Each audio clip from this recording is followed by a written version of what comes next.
3rd. And earlier this week, an anonymous NL executive was quoted as saying Harper is, quote, overrated and a selfish losing player. Jays veteran reliever Tyler Clippard, who happens to be a former teammate of Harper's and still a very good friend of his, took exception to those comments. He told me he has no idea what that executive is talking about.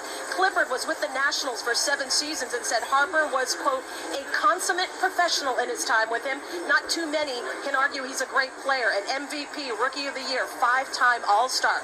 Clippard said he's a young player who speaks for himself, a good dude, a good ball player. When I heard that from some family and friends, I brushed it aside. There's just no validity to those comments in my mind. And Dan Nationals GM Mike Rizzo, who made the trip here to Toronto, called those comments, quote, gutless.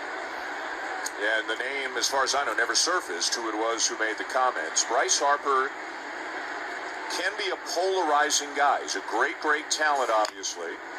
And he's not a warm and fuzzy guy, Tabby. He's never pretended to be a warm and fuzzy guy. Even when he was a kid, even when he was coming up as a 19-year-old, you could see how singularly driven he was and still is to be considered the best player in the game. I remember seeing him on the cover of Sports Illustrated as a 16-year-old saying, wow, this is the next.